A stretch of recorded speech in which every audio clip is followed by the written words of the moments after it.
But it became a big deal after Darwin wrote The Origin of the Species, and people started talking about evolution, and scientists started saying that the Earth was billions of years old. Then it became an issue because you had scientists who were atheists that didn't believe in God, didn't believe the Bible. They're the ones that started pointing to the Bible and saying that how can you believe the book that says the world was created in 6 days, 6,000 years ago, when we can tell that the Earth is millions of years old. So how can you believe that Bible? So it forced people they allowed those people to force them into a specific argument, and that's always dangerous when you let other people set the terms of tell you what you believe. Don't let anybody else tell you what you believe, and don't let an atheist especially tell you what the Bible says. They don't know what the Bible says, and they don't understand the Bible, and so that kind of got people into that situation. The Bible doesn't say. The Bible tells us there was people, because when Cain left, Cain was concerned about the other people out there. And if you read that, it makes it seem like there's a lot of people out there.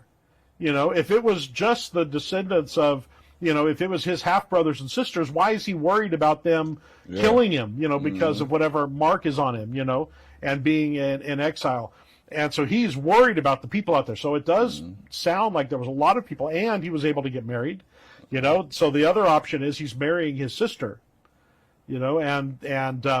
so people make up other things like that Adam and Eve's DNA was perfect, so it was okay if he married his sister because there's no imperfections in the DNA at that point, so they could go on. But the Bible doesn't talk about DNA at all.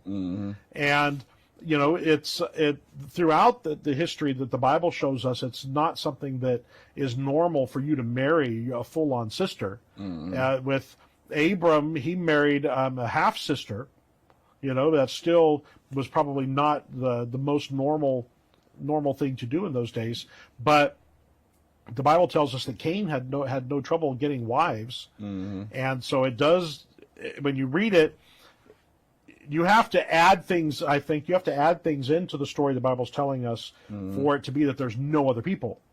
And you see a pattern throughout the Bible of God having certain people that are special, set apart for a purpose by him to do something.